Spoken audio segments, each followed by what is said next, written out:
Welcome to Echoes of the Unknown, the podcast where we explore some of the world's most fascinating unsolved mysteries.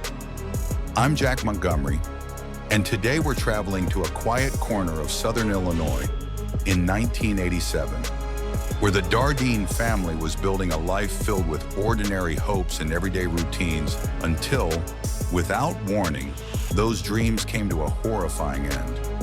What investigators discovered remains one of the most disturbing crime scenes in American history. Despite decades of investigation, the person responsible has never been identified.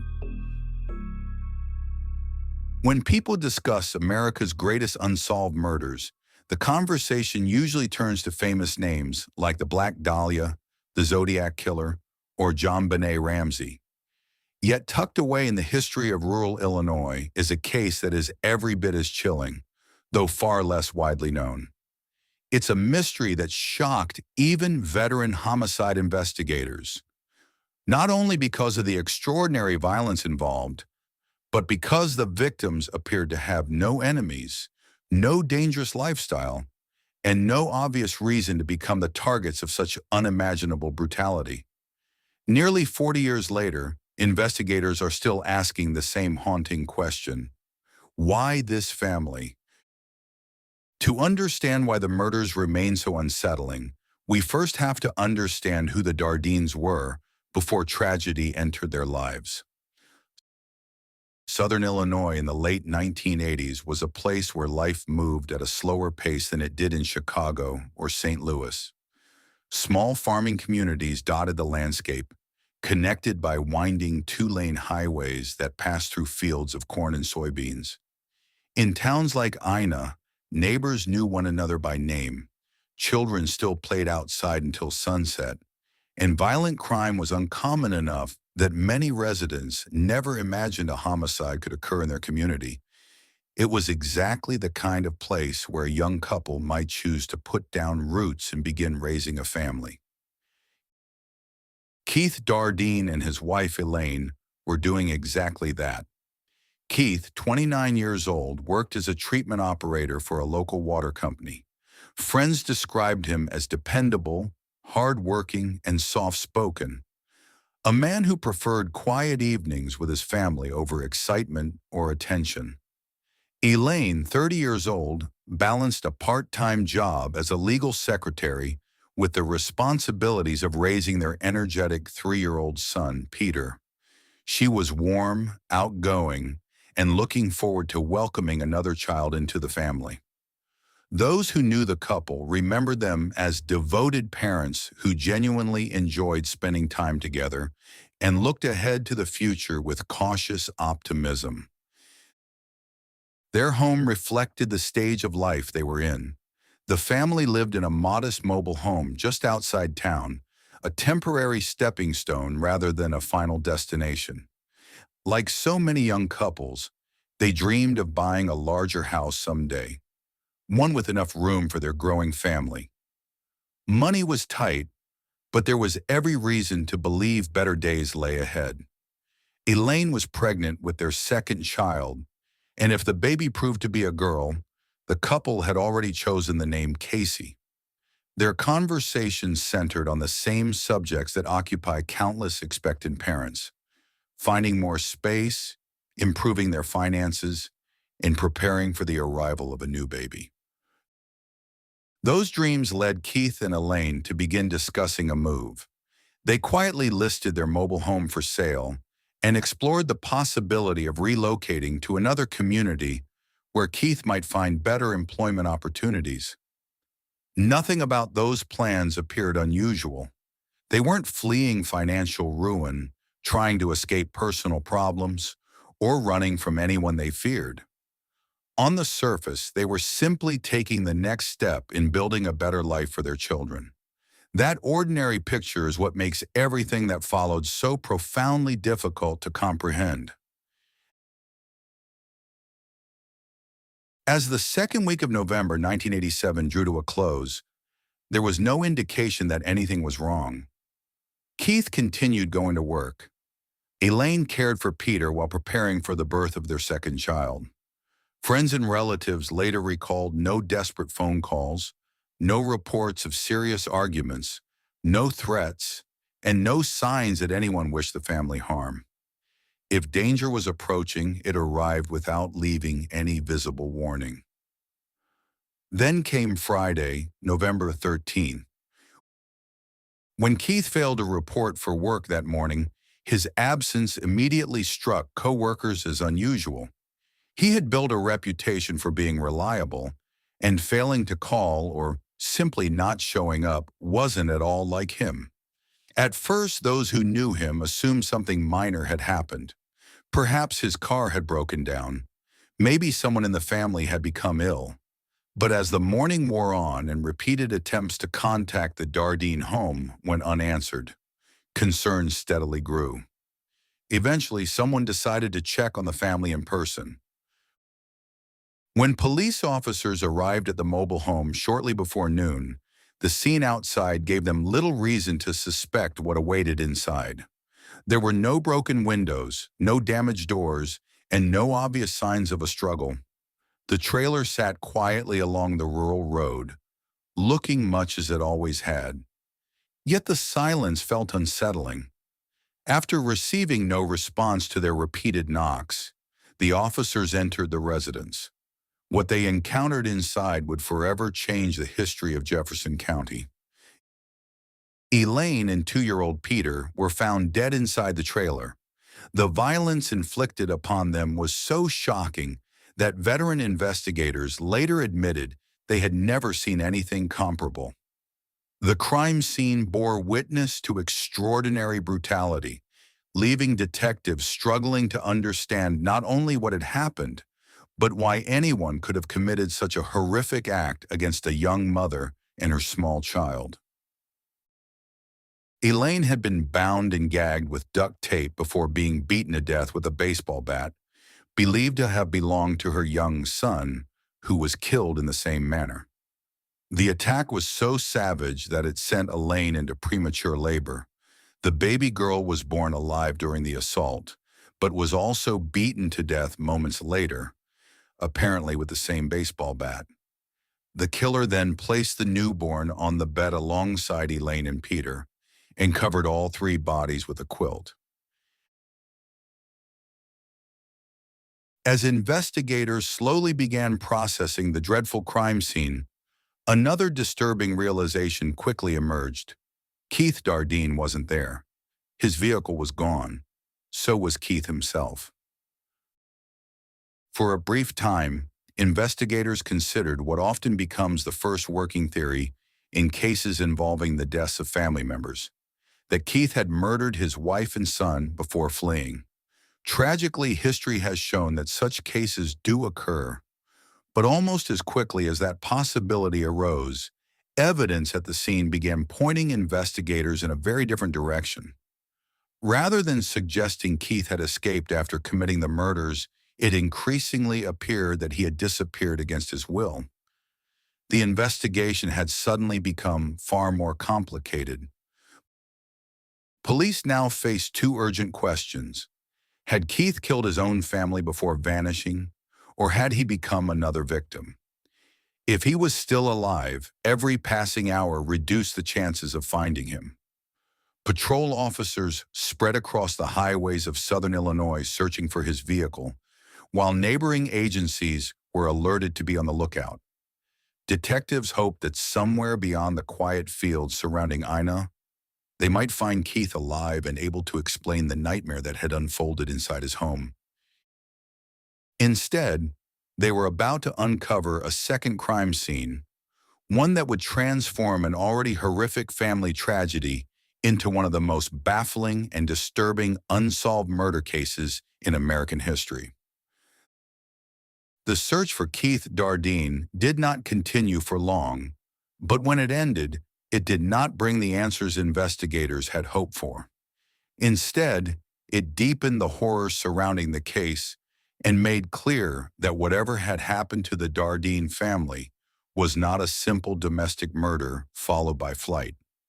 7 hours after investigators opened the case, Keith's red Plymouth was found abandoned in Benton, Illinois, several miles from the family's home.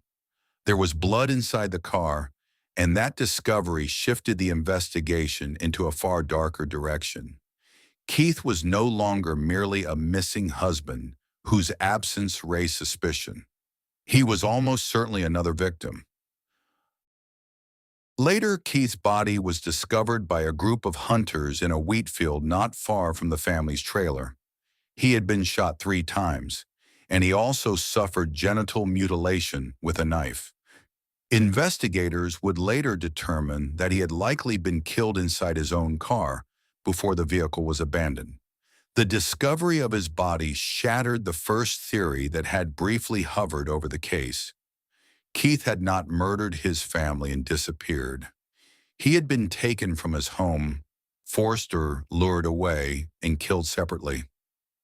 Forensic analysis indicated that he had been killed within approximately an hour of his family. With that realization, investigators were left facing a crime that seemed to defy every normal pattern.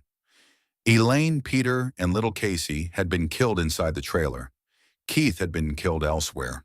His car had been moved, yet there was no obvious motive, no clear suspect, and no evidence of robbery.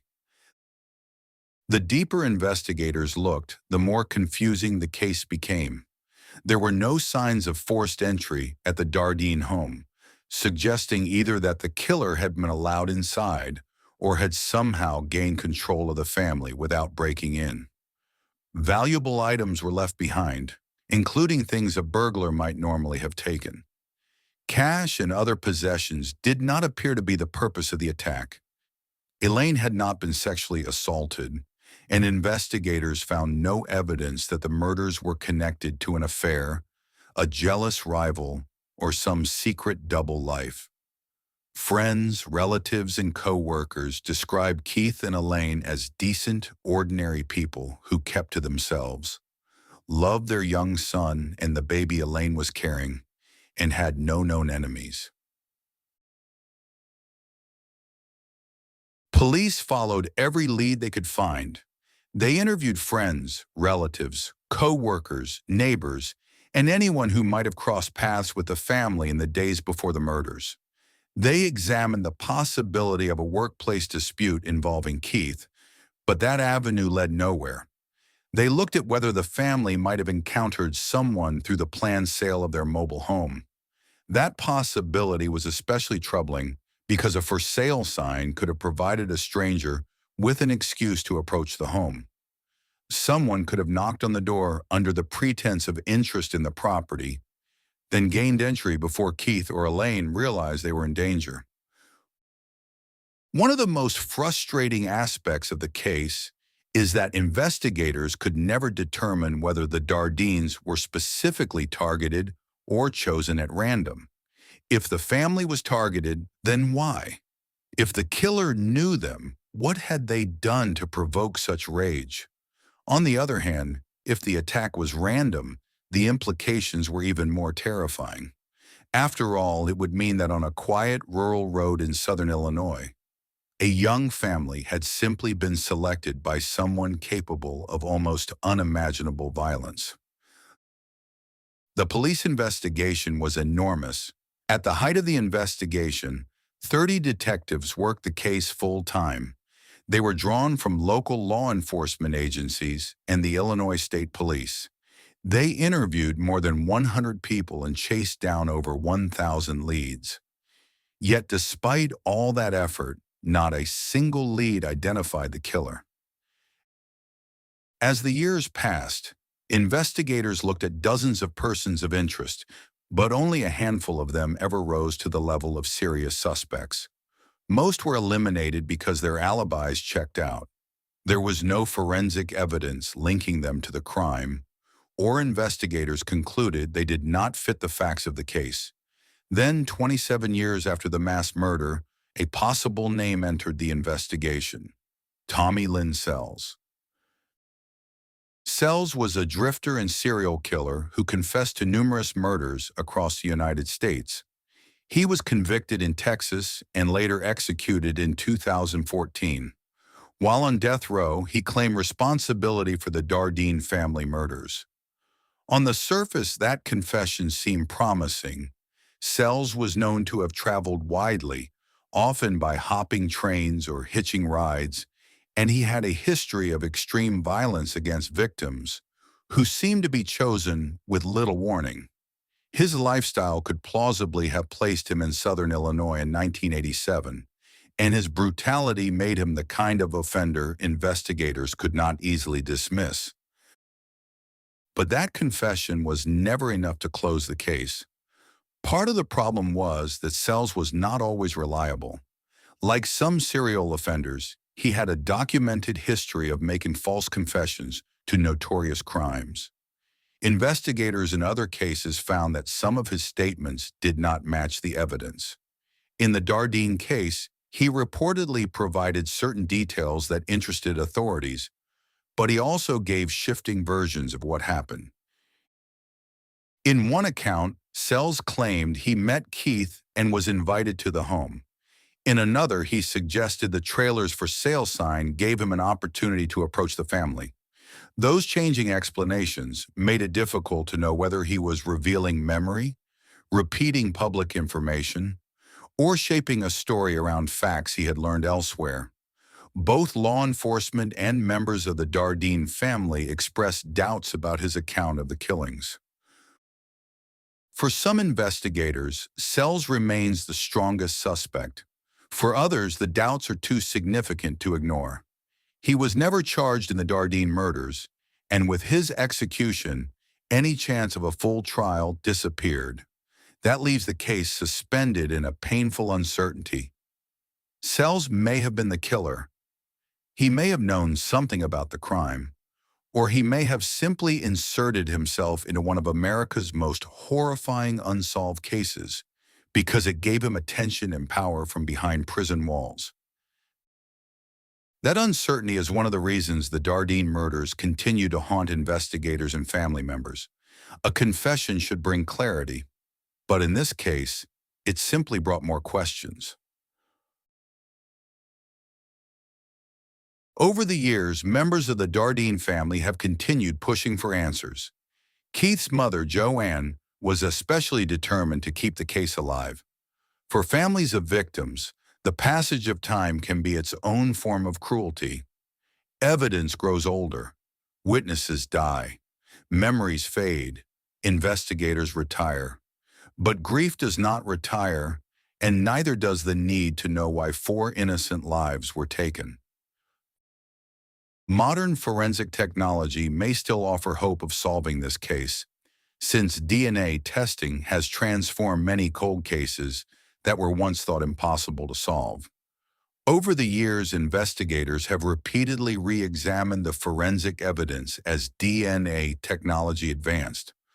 Although they preserved DNA from the victims and submitted numerous pieces of evidence for additional testing, they have never publicly disclosed finding a usable DNA profile that could be conclusively linked to the killer. That said, the absence of a public announcement does not necessarily prove that no unknown DNA exists. It simply means investigators have never disclosed finding a usable DNA profile of the perpetrator. Until then, the mystery remains.